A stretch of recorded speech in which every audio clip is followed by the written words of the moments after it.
Here's the truth most people avoid. Building a legacy doesn't come from becoming successful. It just simply starts with one brave move. Every great icon and entrepreneurial figure essentially started the exact same way. They started before they were ready. A lot of them failed more times than most people could ever even tolerate. And they kept going anyway. So to give you a prime example, take Thomas Edison. Depending on who you ask, Thomas Edison is said to have failed over 1,000 times in his pursuit of creating the light bulb. Thomas Edison was born in 1847. Why the hell do any of us know his name? And the reason is because he had a bold vision. And even when failure continued to hit him over and over and over again, he just refused to quit. And that's exactly how a legacy is built. So if you're someone who's young and ambitious, here's the real question that I have for you today. If you know that you want an amazing life, right? Maybe you want to travel, maybe you want to see the world, build something meaningful that helps change lives, achieve massive, amazing things, why not go after it with everything you have? Seriously, why not? Strip away the excuses, forget money, forget timing, forget having a perfect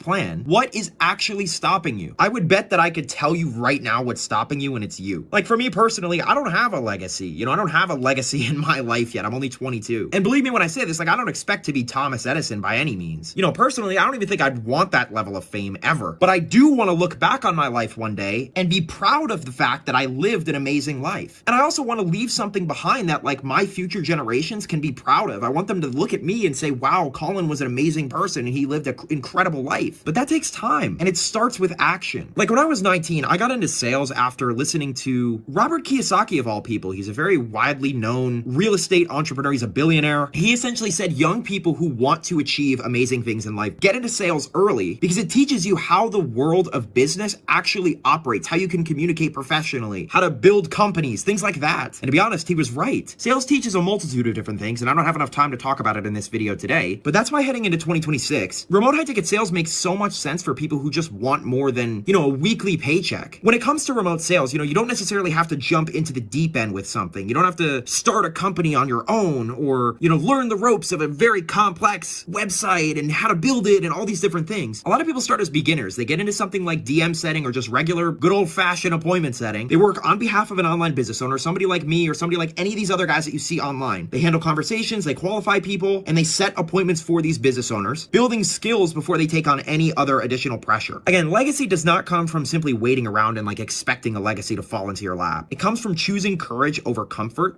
every single time. And really, one brave move is all it takes to start.